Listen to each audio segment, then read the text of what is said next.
Welcome back जी। इब्रारुल हक साहब, हम वक्फे से पहले बात कर रहे थे अली अजमत साहब से। अली अजमत साहब ने कहा कि ये पाकिस्तान में जो लोग मस्जिदों में जाके खुदकुश हमले करते हैं, बच्चों को मारते हैं, ये पाकिस्तानी नहीं है, ये इंडिया के और इसराइल के एजेंट हैं। आप इत्तेफाक करते हैं उनसे? मैं इत्तेफाक इसलिए नहीं करता कि पाकिस्तान से होते हैं, दूसरे मुल्कों से भी होते हैं, अफ़गानिस्तान से भी होते हैं, और हमारा ये भी कहा जा सकता है कि हमारे लोग इस्तेमाल भी हो रहे हैं। इसके हवाले से मैं ज़्यादा कमेंट नहीं करना चाहूँगा। नहीं, आपने जितना कमेंट कर दिया काफ़ी है कि बाहर के मुल्क भी इन्वॉल्व हैं, लेकिन हमारे अपने लोग भी इसमें मुलव्वस हैं। अब आप ये बताइए, अभी जो जी बताइए, बोलिए। जो लेटेस्ट रिपोर्ट्स आ रही हैं उसके हवाले से कि इंडियन साख्त का असला जो है वो बरामद हो रहा है, तो मेरे ख्याल में हमें कुछ डिप्लोमेटिक नहीं होना चाहिए। जब वहाँ पे कोई पटाखा भी चलता है इंडिया में, तो सबसे पहले वहाँ की कौम, वहाँ की हुकूमत और वहाँ का मीडिया मिलके दो नाम लेते हैं, एक ISI का और दूसरा पाकिस्तान का। तो हम पता नहीं क्यों मसलहत का शिकार होते हैं और कहते हैं इसमें किसी बैरूनी हाथ के मुलव्वस होने का अंदेशा है। आप कहें कि जी हमें लगता है कि इंडिया ने कराया, कम से कम इतना ज़रूर कह दें, बाकी हक़ाइक़ क्या हैं ये तो रब जानता है। अच्छा, अब आप ये बताइए कि ये आपने टॉर्चे की गुफ्तगू भी सुनी। अब आप ये बताइए कि आपके ख्याल में ये जो एक अमरीकी मीडिया का जो मनफी रवैया, जिसकी वजह से अमरीका में पाकिस्तान का इमेज खराब है और पाकिस्तान में भी बहुत से लोग जो हैं वो अमरीका पर तनकीद करते हैं, तो मसले का हाल ये नहीं है कि हम दोनों एक दूसरे से नफरत करना शुरू कर दें। इस नफरत को कम करने का क्या तरीका है? मैं समझता हूँ जी, ये ब्रेन की बायोकेमिस्ट्री अगर आप पढ़े ना, तो इसमें एक सिस्टम है, उसे कहते हैं लिम्बिक कार्टेक्स सिस्टम, और ये सिर्फ इमोशंस को जनरेट करता है, और जो म्यूजिक है वो डायरेक्ट आपके लिम्बिक कार्टेक्स सिस्टम पे हिट करता है, इसीलिए एक यूनिवर्सल फिनोमेना बन जाता है। लैंग्वेज आती हो या ना आती हो, म्यूजिक जो है वो आपको हिट करता है और इमोशनली आपको डेवलप करता है। नुसरत फतेह अली खान साहब की मिसाल है, पीटर गैब्रियल के साथ मिलकर उन्होंने जब काम किया तो बहुत बड़ी उसकी रिसीव हुआ, और वेस्ट में भी और हर तरफ। तो मैं समझता हूँ it has potential to bring nations together, it gives us an opportunity to dance together, to share few good moments together. On the contrary, अगर हम क्रिकेट को देखें या कोई गेम को देखें तो उसमें विन और लूज का भी एक फियर होता है, इसमें तो विन एंड विन सिचुएशन है। और मैं समझता हूँ कि मैंने पिछले दिनों एक कॉन्फ्रेंस अटेंड की यूथ पार्लियामेंट के प्लेटफॉर्म से, organised by ICOCO, that stands for Institute of Community Cohesion, Manchester में। I was one of the keynote speakers।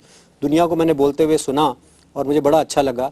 मैं समझता हूँ कम्युनिटी कोहेजन का जो कॉन्सेप्ट है उसमें बहुत सारे एरियाज पे काम हो सकता है, और ना सिर्फ के म्यूजिक बल्कि फ़न की दूसरी जो चीज़ें हैं, इसमें मुसव्वरी भी आ जाती है, उसमें ड्रामा भी आ जाता है, फिल्म मेकिंग भी आ जाती है, और साथ साथ अमेरिकी गवर्नमेंट भी अपनी पॉलिसियों को थोड़ा ठीक करे, साथ साथ में अमेरिकन गवर्नमेंट के बगैर हामिद साहब होगा नहीं। गवर्नमेंट के बगैर नहीं होगा। अगर म्यूजिशियंस अपने लेवल पे इंटरैक्ट करना बड़ा मुश्किल होता है। ये फील्ड भी अजीब सी है। वो कहते हैं कि it is not a business, it is show business where hitting below the belt is not right but is rewarded also. आप ये बताइए कि अब क्या प्रपोजल है आपके ज़हन में कि ये जो गैप्स हैं इनको ब्रिज करने का क्या तरीका है? जब तक गवर्नमेंट्स जो हैं वो को रोल ना प्ले करें तो आप लोग म्यूजिशियंस कुछ नहीं कर सकते।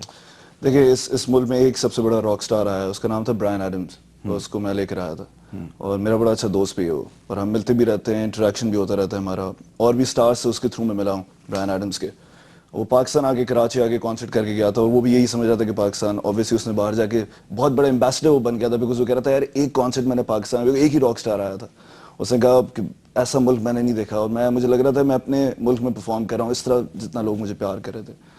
मुल्क नहीं बदल गया उससे, हमें अपना एक्ट भी ठीक करना पड़ेगा और हमें पॉजिटिव चीजें लेनी पड़ेंगी वहां से। अली ज़फर साहब, एक चीज बताइए कि आप लोग पिछले चंद साल में हमने देखा है कि आप, शहजाद साहब, इब्रारुल हक और बहुत से सिंगर्स जो हैं बड़े पॉपुलर हुए हैं पाकिस्तान में। आप लोग, you are very popular in our young generation.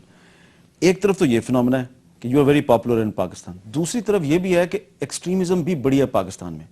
इसका आप क्या एनालिसिस करेंगे? कभी आपने सोचा है कि एक तरफ आपकी पॉपुलैरिटी भी बढ़ रही है, दूसरी तरफ पाकिस्तान में इंतहा पसंदी और टेररिज्म भी बढ़ रहा है?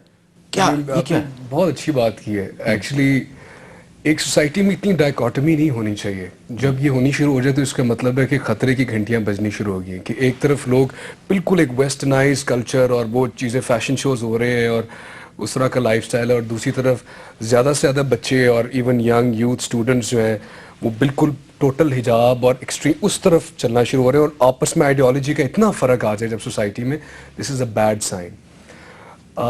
आई think from what we are talking about, 60 साल से लोग चीखें मारते आ रहे हैं, हम जैसे गाने गाते आ रहे हैं, आप जैसे लोग प्रोग्राम करते आ रहे हैं, बल्कि पहले तो ऐसे नहीं होता था लेकिन अब बहुत बेहतर लेवल पे होना शुरू हो गया है. ये these things do make a difference, a lot of difference. लेकिन जो हमारी ये जो चीख होती है ना, जो आवाज़ जाती है, अगर वो सीलिंग पे लग के थोड़ा सा उसको ब्रेक, जो ऊपर जो लोग बैठे हुए हैं ना, unless and until they don't decide finally कि यार we are going to make a difference. And we ऊपर वाले लोग हैं, ये आपके ख्याल में जो लीडरशिप है, जी हाँ, लीडरशिप.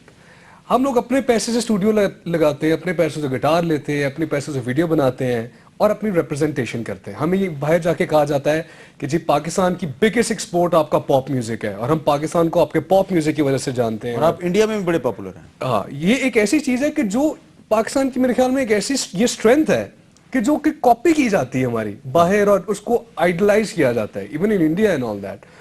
हम इस स्ट्रेंथ को लेके I think government should put the heads down और कोई पॉलिसी मेकिंग करे कि हमारी जो स्ट्रेंथ है, हमारा जो म्यूजिक है यहाँ का, हमारा बड़ी कल्चरल हेरिटेज है, इसको हम किस तरह से इंटरनेशनल लेवल पे लेके जाएं. मुझे पता है बात मेरी इधर प्रोग्राम में होगी, खत्म हो जानी, होना कुछ नहीं है, लेकिन बहरहाल आई एम नहीं, होपिंग. लेकिन मैं आपसे वादा करता हूं कि मैं इसको फॉलो अप करूंगा. चलें. फॉलो अप कैसे करूंगा कि अनफॉर्चुनेटली इस वक्त पाकिस्तान में कोई कल्चरल मिनिस्टर नहीं है.